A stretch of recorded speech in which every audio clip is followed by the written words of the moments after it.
Today is Wednesday, January 24th, 2024. My last flight was more than 3 weeks ago on January 3. During this time, I had multiple scheduled flights cancelled due to bad weather and the Scouts flying camp which lasted from January 8 to January 12, to which I volunteered. So I did a fourth solo that looks very much like my third one today. It consisted of a pre-solo check followed by 4 solo circuits. And I also took the pre-area solo written exam. After completing my third solo on January 3, the plan was that my fourth solo would be door-to-door.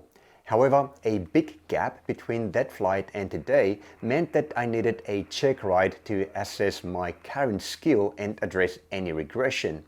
In today's flight, Greg flew with me as CFI. Despite the big gap between flights, I felt good. I had done a lot of imaginary flying in the previous day, so I didn't have to dig deep into my memory to remember radio calls, checklist items, critical speeds, etc. I'd booked 2 flights today, one at 8 a.m. and another at noon, both on Alpha Hotel. Now remember the issue with the RPM gauge on Alpha Hotel, which you can find out or learn about in hour 24? Finally, the mechanics decided that the gauge was under reading and would need replacement, and they chose to do this work immediately, which meant that Alpha Hotel would not be available for my booking. So Greg got me on Julia Bravo Charlie for the 8 a.m. flight, but I had to cancel the noon one because it wasn't available. After the morning flight, I also took the pre-area solo written exam. For the hour 29 flight, ATIS reported this. Camden Information Alpha, runway 06, wind variable at 3 knots, okay, temperature 20, QNH 1013, on first contact with Camden Ground Tower, notified of Information Alpha.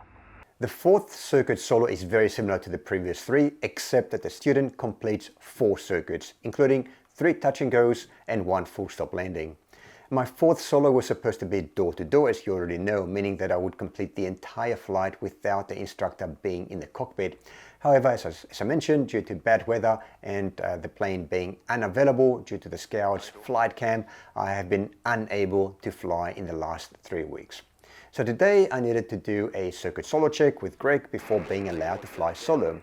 And given that we can't fit a solo check and an entire hour-long solo in 1 hour, today's fourth solo is a slightly longer version of my third solo from January 3.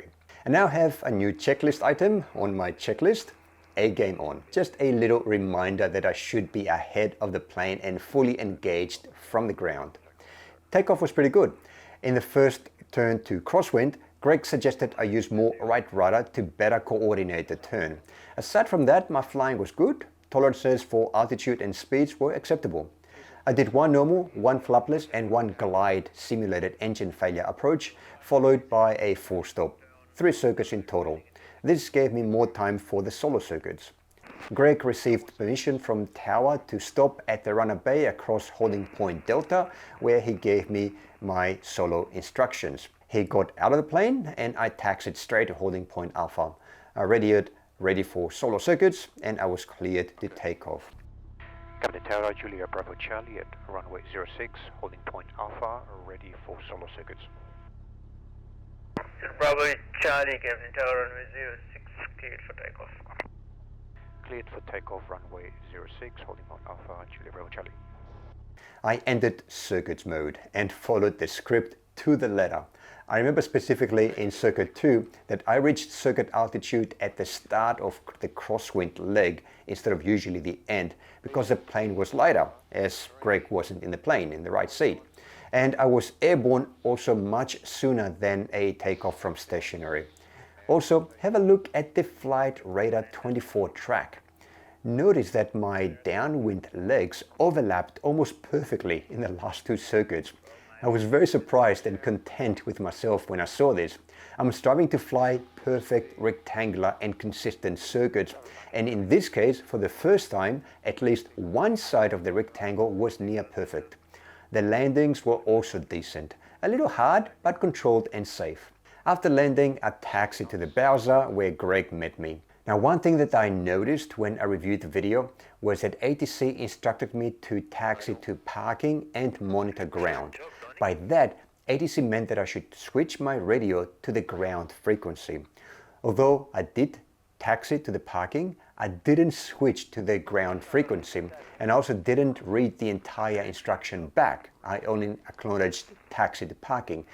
Bravo Charlie, taxi to parking, monitor ground. Taxi to parking, Julia Bravo Charlie. So, note to self, listen better to ATC instructions, do a full readback and act on instructions. While working on my circuit solos, the next big item in the RPL syllabus is the area solo. This is a solo flight in which I fly the plane to the Camden training area, where I conduct a few basic maneuvers, including turns, descents and climbs.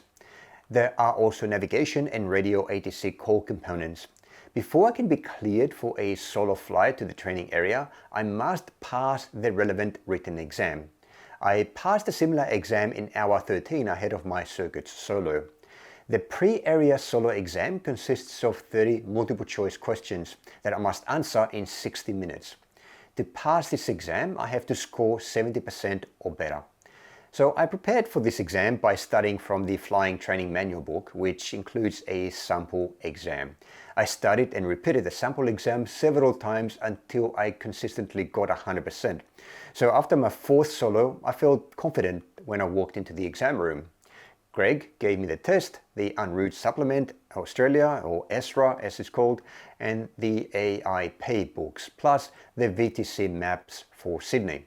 After a few seconds of looking at the exam, I had this sinking feeling that I wasn't ready for it. The first 10 or so questions were about radio calls for departures and arrivals that I had never done or practiced. They also required using the VTC chart, which I had only casually looked up to now. Many of the other questions were for mechanical issues that I barely remembered from RPL test 10 months ago. However, the second half of the test was similar to the one that I did in the sample exam. So I did those questions first and my confidence started building up. I continued with the radio call questions. I dug deep into my memory because I remembered Greg making these calls at the start of my training to get us to the training area and back. And I picked the more logical and reasonable answers. So I finished the exam with 5 minutes to spare, and my gut feeling was that perhaps I had passed. Greg was briefing another student at the time, so I left the answer sheet on his desk and I left. The next day, Greg called me to let me know that I had passed with an 80% score, and that was much better than what I expected. I don't know which questions I got wrong, but we'll debrief at some point in the future to plug those knowledge gaps. Given that the Scouts have grounded the planes while an investigation for the accident on the afternoon of January 24 is underway, I don't know when I'll be flying next. I've written about this accident on my hour 29 log on my website, but I didn't feel comfortable talking about this in this YouTube video. So please go over to the website if you want to know about what happened and what I know, which is not much anyway. And you'll find the link to my hour 29 log in the comments below. This means that my next flight will be similar to today's, i.e. a pre-solo check with Greg, and if I'm cleared for a solo, then I'll continue with a few solo circuits. I'll continue to work on the theory, which includes things like just radio calls, maps, navigation, and aircraft-specific operations. And I'm also considering my RPL certification, which requires me to work on the knowledge deficiencies that were revealed and listed in my RPL exam outcome. Most of them relate to meteorology, so I have bought the Aviation Theory Meteorology book to do some reading. And of course, I'll be working on Peter's flight log. I've got a lot of summaries to record, edit and publish. If you like this video, please subscribe to my YouTube channel so you won't miss any of my future flight logs. Just click on the subscribe button below this video. And of course, you can also head over to my detailed flight training log pages on the Tech Explorations website. In those pages, I document in detail all of my experiences and learnings from each one of my training flights. These logs contain a goldmine of information for any aviation student or anyone interested in aviation. Until next time, I wish you clear skies and safe landings.